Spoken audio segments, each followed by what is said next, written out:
កងទ័ពអាកាសបារាំងនិងឥណ្ឌាចាប់ដៃគ្នាហ្វឹកហាត់ពង្រឹងសមត្ថភាពប្រយុទ្ធផ្លូវអាកាសជាផ្នែកមួយនៃលំហាត់សម្ពយុទ្ធដែនអាកាសទ្វេភាគីដែលមានឈ្មោះ Garuda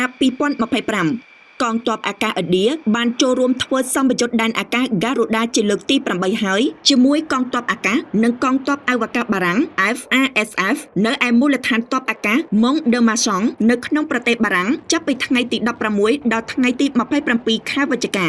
យោងតាមសេចក្តីថ្លែងការណ៍ការបញ្ចេញសាច់ដុំយោធាផ្លូវអាកាសនេះធ្វើឡើងក្នុងគោលបំណងកែលម្អយុទ្ធសាស្ត្រប្រយុទ្ធនិងវិធីសាស្ត្រប្រយុទ្ធជាក់ស្ដែងដែលអនុញ្ញាតឲ្យកងទ័ពជើងអាកាសបារាំងឥណ្ឌាអាចក្រេបជញ្ជក់ចំណេះដឹងពីគ្នាទៅវិញទៅមកនិងជំរុញឲ្យមានអន្តរប្រតិបត្តិការរវាងកងទ័ពអាកាសប្រទេសសម្ព័ន្ធមិត្តទាំងពីរបើតាមប្រភពពី RT ឥណ្ឌាគឺជាអតិថិជនទិញយន្តហោះចម្បាំងដ៏ធំមួយរបស់បារាំងជាក់ស្ដែងប្រទេសទាំងពីរថ្មីនេះទើបចុះហត្ថលេខាលើកិច្ចព្រមព្រៀងទិញលក់យន្តហោះចម្បាំង Rafale ចំនួន26គ្រឿងក្នុងតម្លៃ $7.41 លាន